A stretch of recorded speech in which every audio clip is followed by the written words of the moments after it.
I do think that myeloma is now a disease where we have many options to treat.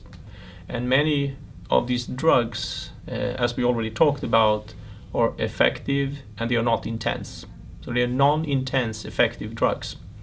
And it opens up opportunities for all patients. Historically, therapies were tailored for younger patients, and for older patients, basically they had older drugs, or they have lower doses. They couldn't receive the more potent therapies that used to be the autologous stem cell transplant virtually only.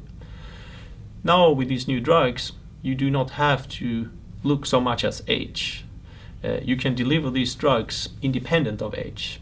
And if you think about the average age of myeloma being around 70, that means that half the patient population is above that cutoff. Those patients now have access to the same good drugs as the younger patients do.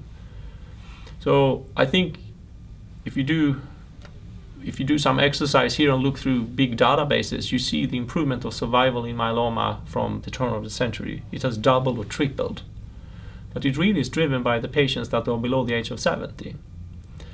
So I think it's very likely that survival for myeloma is going to double and triple one more time just by giving these drugs to patients above the age of 70. And that's fantastic.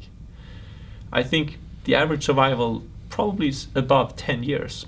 And maybe in 10 years we will say 20 years. I don't know that for sure, of course.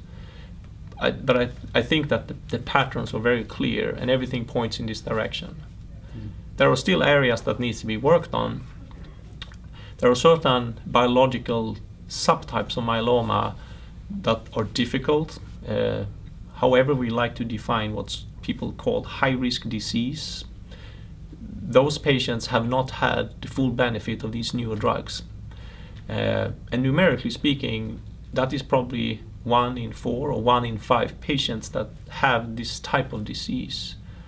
There is urgent need to better understand why those patients don't have the same benefits. And I do think that probably a mistake we have done is that we have just called it high-risk disease.